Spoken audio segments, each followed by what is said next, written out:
迎收看 PeoPo Webcast。今天秦林要带大家来一个非常特别的场合，那是 IPI， 也就是世界新闻协会2011年在台北举办的年会。世界新闻协会每年都会在全球各地举办会员的年会，共同讨论世界重要的新闻议题以及趋势。今年在台北的活动吸引了200多个国家共同参与，而在当中，他们特别开辟了一个单元，讨论 PeoPo 的公民新闻运动，显示 PeoPo 公民记者的努力已经获得了全球媒体的瞩目。而他们讨论了什么？带您一起去看看。It's a great pleasure for me to share with you today the citizen journalism platform at the public television in Taiwan.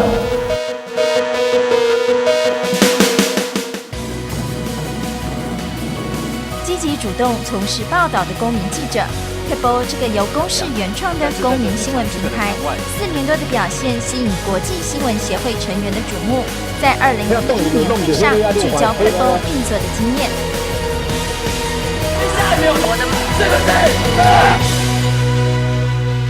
In this platform, citizen journalism is no longer just sources for the media. Platform is a community of citizen journalists who want to do responsible reporting on stories they consider important but ignored by most of the mainstream media. The feature of PeoPo includes it's a grassroots community. It's an autonomy of citizen journalist community. And it's an empowerment of the citizen. It's focused on social-oriented issues. The platform facilitating dialogue among citizens. It encourages freeware and creative commerce to share stories with everyone. PeoPo 目前有5313位公民记者，将近一半比例集中在21到30岁的年轻族群。报道主题以社会关怀、环境生态、文化社区等主题为主。每个月平均到访 PeoPo 的人次超过90万人，改变了传统新闻传播的方式。They provide, diversity content, and they help for public issues and discussions. And sometimes, they are they are leaders of, agenda setting. And of course, I think the valuable point about PeoPo is there's something about social action, not only information sharing. 精彩的对话与分享，让与会者对 PeoPo 的发展印象深刻。当然，由传统媒体的角度思考，难免有人提出担忧。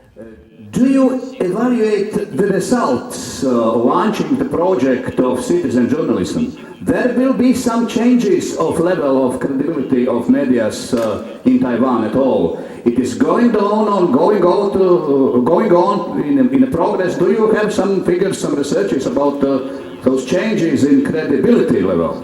The credibility of PeoPo and public TV, is better than the traditional media in Taiwan. Sorry, I have to say that because, for example, just as the gentleman mentioned that the political identity issue in Taiwan. So whenever we read a news story, like in newspaper or in the commercial TV, to think about it, is that true? Why should they?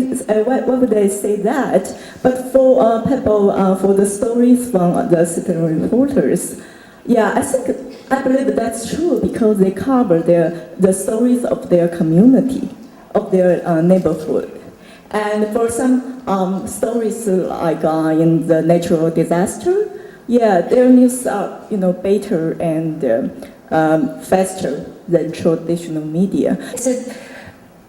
Something that media people tend to ask a lot. But, social media isn't media in the traditional sense. It's people talking. And so you have some people who are credible and responsible, and you have some people who are not. You can't regulate that. There will always be crazy people or people who spread misinformation. The key is how you read social media and how you engage with it. And I think, if anything, it would encourage us to be more critical readers, not only of social media, but also of mainstream media. We need to change our relationship to the information that we get, because there is no way to control what people all over the world are saying. 公民新闻是新媒体发展下的新传播模式，改变了由上而下的新闻产制。发展中的 PeoPo 仍然有许多地方需要努力，但公民记者的力量已经让传统媒体工作者惊艳。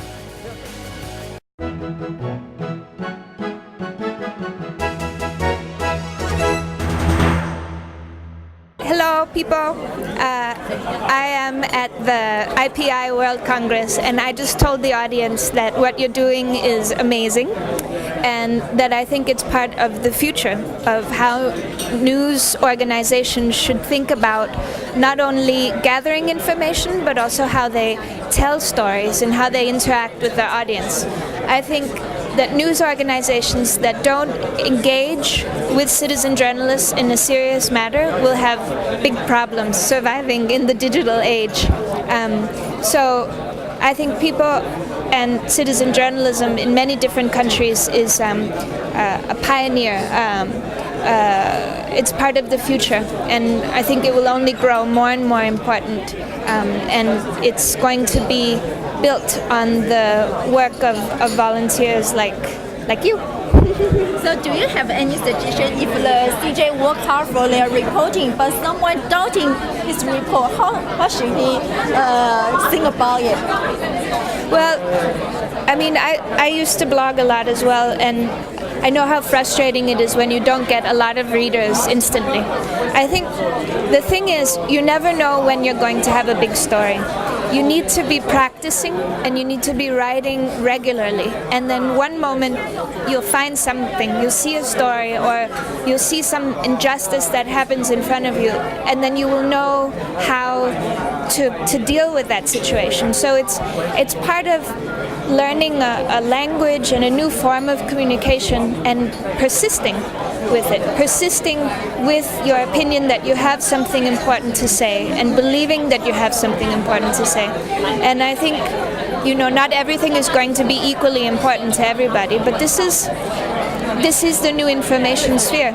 And we're also, in a way, writing history. So maybe we don't have thousands of readers today, but maybe a year from now or 2 years from now, somebody will Google and look for information from this village or from this town or this moment in history, and it will be there. So we're recording history. We are developing a new infrastructure for communication between citizens. Okay, thank you.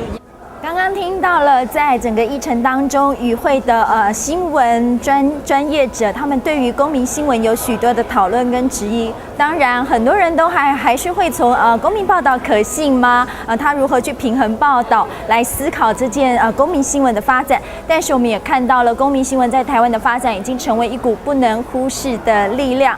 也正像很多独立媒体工作者他所分享的，我们希望PeoPo的公民记者，你们正在创造的是一个新闻媒体的历史，你们的努力已经慢慢得到许多的肯定。当然，未来还有很多的路要走，但坚持热情，我相信公民新闻有朝一日会成为最可信的新闻来源。